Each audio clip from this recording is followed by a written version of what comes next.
অর্চনা পাল শ্রীকণ্ঠ থেকে বলছি। আমি একটি রেসিপি নিয়ে এসেছি। এই রেসিপিটি বানাচ্ছি, মাছের ঝাল হবে, আর এই ক্যাঁকড়া আছে, ক্যাঁকড়ার টক। আর কীভাবে এই দানাগুলো ফেলে দিইনি, মানে দানাগুলো রাখা হয়েছে, কীভাবে একে বেটে ছানার মতন হবে দেখাচ্ছি। আর এগুলো হচ্ছে তেঁতুল দিয়ে টক করব।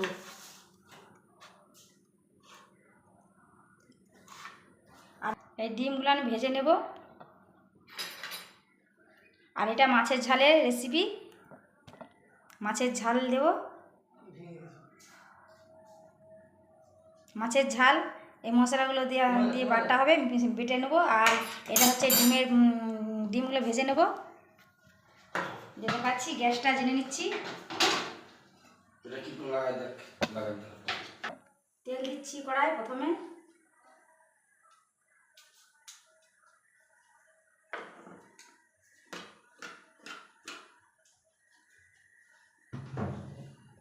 দিয়ে নেব দিয়ে ভেঙে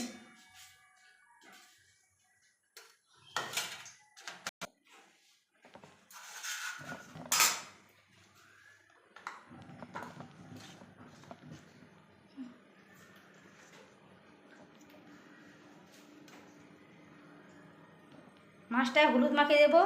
নুন মাখিয়ে রেখে দিয়েছিলাম, হলুদ মাখিয়ে দিচ্ছি মাছটায়।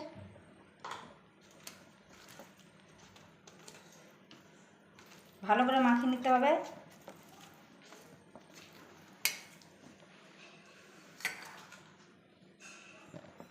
হালকা পরিমাণে নুন,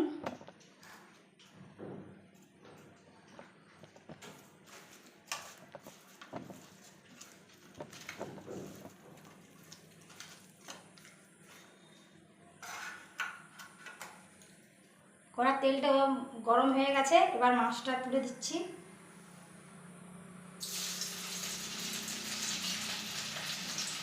গ্যাসের ওভেনটা একটু স্লো করে দিচ্ছি।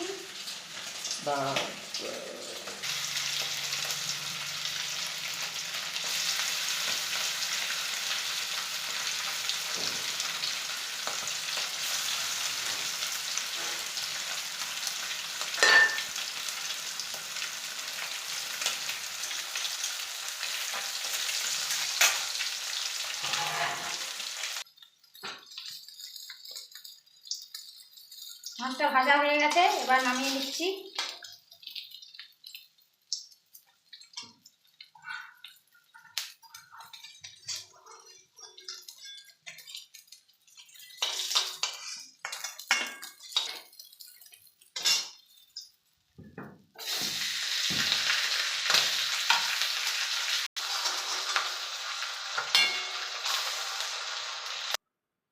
মাছ ভাজা হয়ে গেছে, দেখে নাও।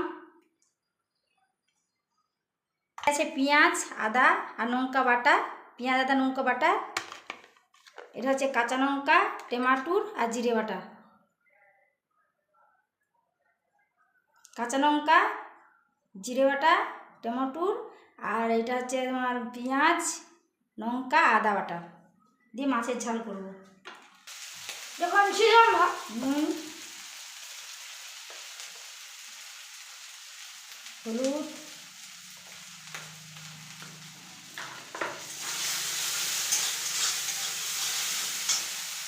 কাঁচা লঙ্কা দিচ্ছি,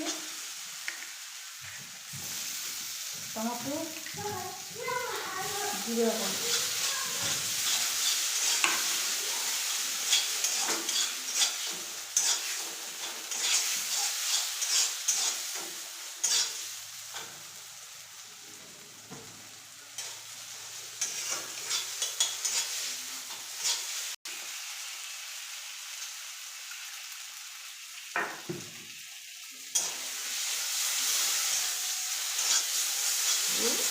তার সাথে নিয়ে নিচ্ছি ভালো করে। এবার জল দিয়ে দেবো একটু সামান্য পরিমাণে। এবার এই মাছটায় ঝালে দিয়ে দেবো। মশলাটা প্রায় হয়ে গেছে।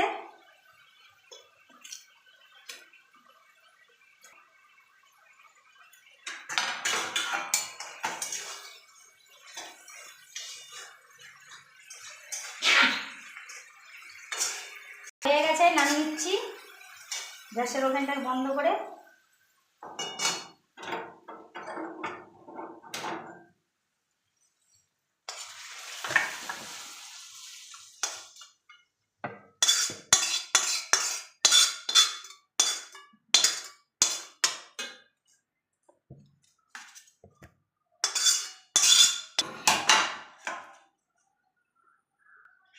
হয়ে গেছে মাছের ঝাল। এবারে এই ক্যাংড়া এটাকে ভালো করে ভেজে নেব, কেন এই ক্যাংড়াটা ভালো করে চিতি ক্যাংড়া এটা ভালো করে কাটা হয়ে গেছে, পোঁতরা কেটে নিয়েছি কিনা ভালো করে ছাড়াতে সুবিধা হবে তাই কেটে নিয়েছি। কেমন করে ভেজে নিতে হয় এরকমভাবে কেটে নিলে ভালো করে খোসাটা ভালো করে ছাড়ানো হয়ে যাবে। দেখছেন কেমন করে কাটানো হয়ে গেছে। তো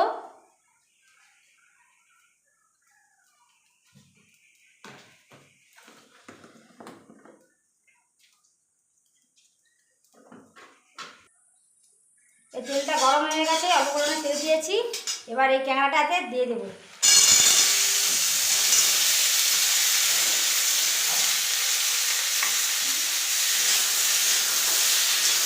হয়ে গেছে,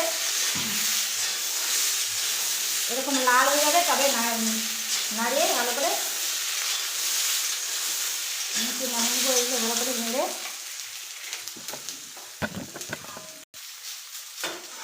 ভালো করে নাড়া হয়ে গেছে, নামিয়ে নিচ্ছি, দিয়ে নিচ্ছি। এরকম করে ছাড়িয়ে নিতে হবে।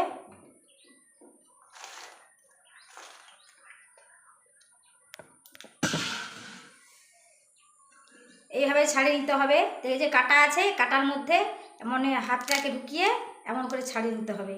খোলাটা কি সুন্দর ছেড়ে গেছে। সাইডে যেগুলোকে ভালো করে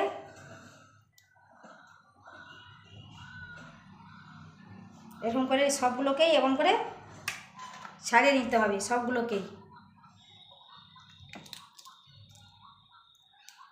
এমন করে ছাড়িয়ে নিতে হবে।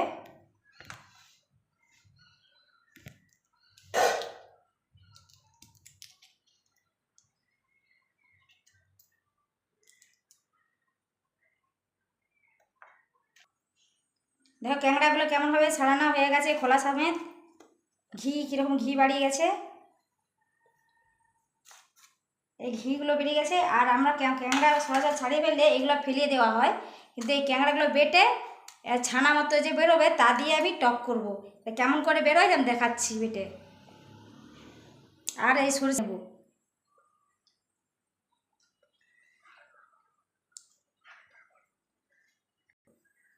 এই সরষেটা দিয়ে বেটে টক করব।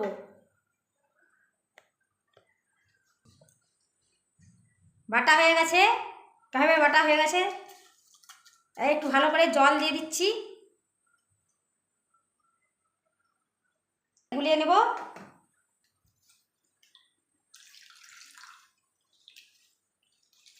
চটকে নিচ্ছি ভালো করে যাতে শক্তটা বেরিয়ে যায়।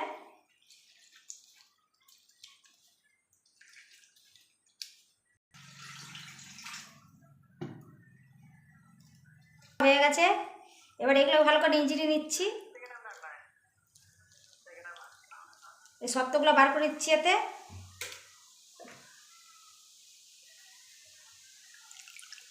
এই দানাগুলো এগুলোকে ফেলে দিচ্ছি, এই জলের এই শক্তটায় যাতে না এই গুঁড়োগুলো না থাকলে ভালো হয়।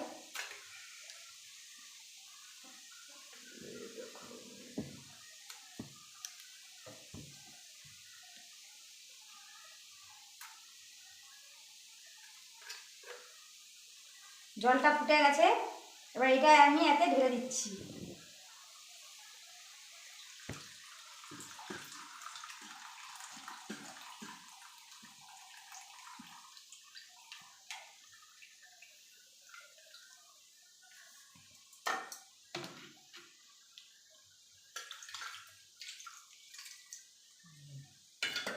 তারপরে অর্ডার করো। হ্যালো বল।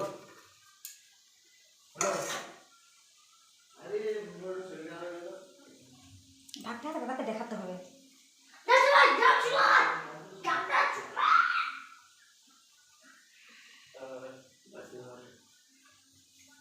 বলো। দুধ ঢাকাতে পারে, ছানাটা এখন ভেসে গেছে,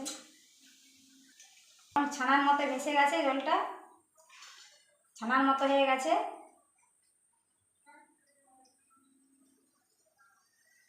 এরকম ছানার মতো হয়ে গেছে। এবার এটাকে, জলটাকে আমি ভালো করে ছেঁকে দেবো এরকম করে।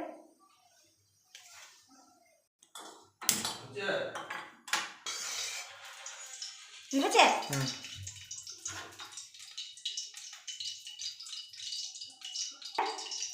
নেড়ে দেবো প্রথমে। তেলটা প্রায় গরম হয়ে গেছে। এবার এই ট্যাংরাগুলো এতে ভেজে নিচ্ছি।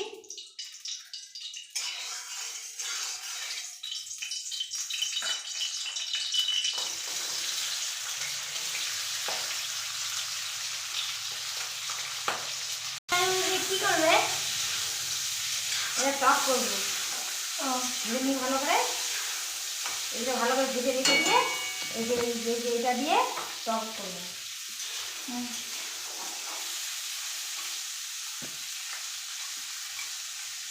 লাল লাল হয়ে গেছে ঘিগুলো।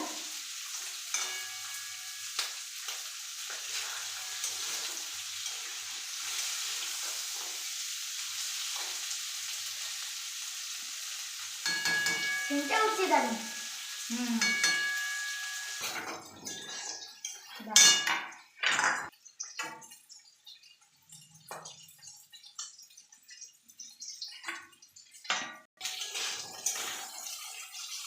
ভাজা হয়ে গেছে, এবার নামিয়ে নিচ্ছি।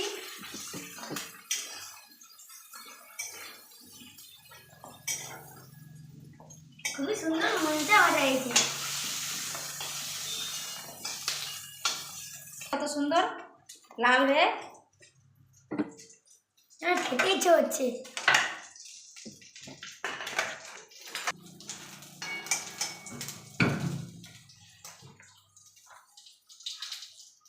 ফুটন,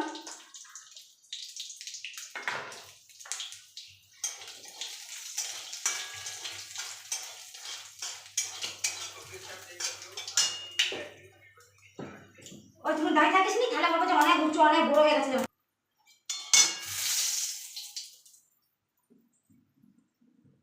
তেঁতুলটা দিয়ে দিচ্ছি।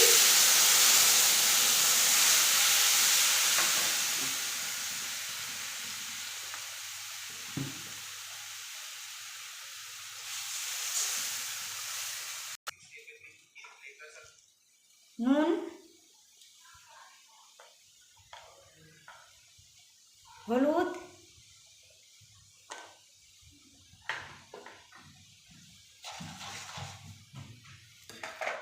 আমি 1 চামচ করে নিয়ে নিচ্ছি, আপনারা পরিমাণ মতো নেবেন। আর এই ট্যাংরাগুলোকে এতে দিয়ে দিচ্ছি।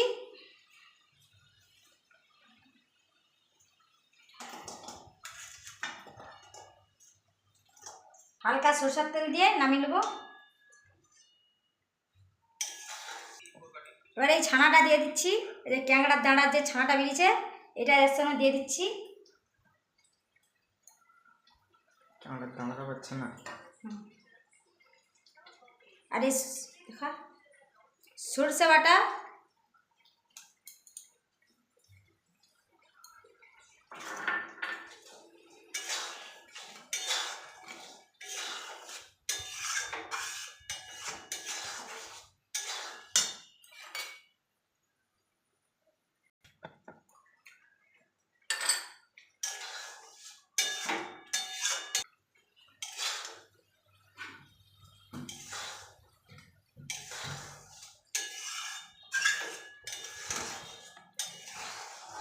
আপনারা চাইলে পাকা তেলেরও করতে পারতেন আর কাঁচা তেঁতুলেও করবেন, কিন্তু কাঁচা তেঁতুল করলেও হবে, পাকা তেঁতুল করলেও হবে। হয়ে গেছে টক, নামিয়ে নিচ্ছি।